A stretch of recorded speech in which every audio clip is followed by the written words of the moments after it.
Colin, lovely to see your smiling face as always, and you've had the big adventure from the north to the field days. What was it like? How did you find it this year? This year was excellent.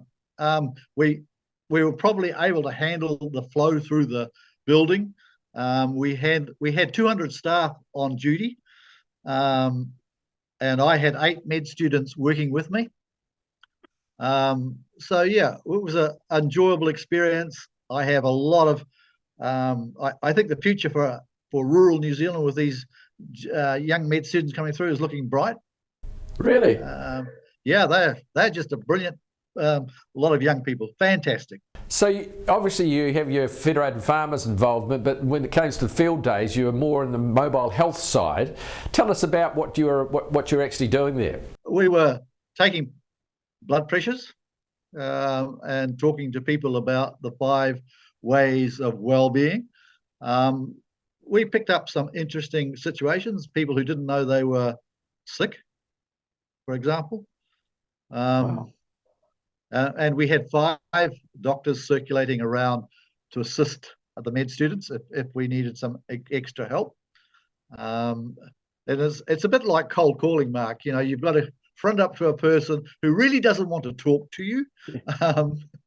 And yeah, I think we did a pretty good job, and they were just coming through at the right speed. And, you know, you're picking people out. Has this guy got a skin problem, too much sun, or, you know, are they maybe a little bit like me, starting to put weight on? Those sorts of things.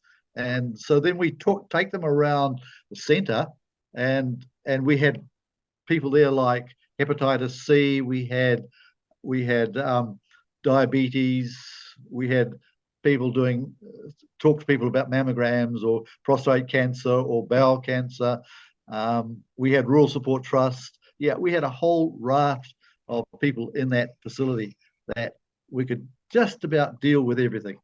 So, Colin, in terms of the field days themselves, I know everyone's talking about how it was great, but there was a lot less people there this year for obvious reasons, a busy time of year, and the first day weather wasn't that conducive either. But how did you find it? Was it noticeably quiet? It was quieter, but I still think it was a good turnout. I spoke to a number of younger people who were grappling with issues. You know, their feelings were just such that they needed someone to talk to. And, you know, you just chat to them about things that they're doing right, and maybe go and do something else, get a bit more exercise, or maybe get out with your mates a bit more.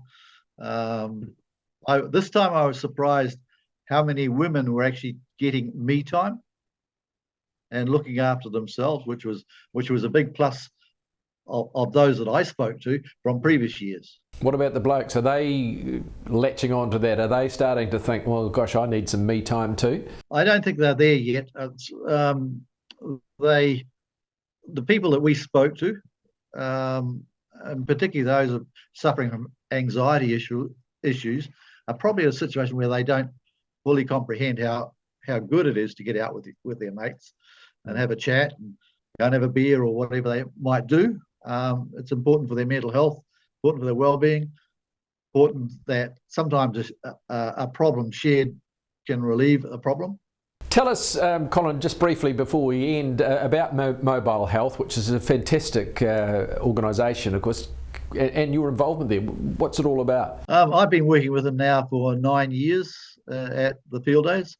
Mobile Health is the umbrella organisation which brought them all together, all these organisations, because, for example, there was the Waikato district. Well, it's not the health board now. It's the Waikato Hospital. They had their emergency team there teaching people how to do CPR, and that was absolutely fantastic. So Mobile Health brings all of these organisations together. But Mobile Health is an organisation based in Christchurch, which takes the surgical bus around the country to every small town from North Cape to Bluff. You've probably seen them around, Mark? Yep. And they provide assistance to our hospitals and try and reduce the waiting lists for minor surgeries.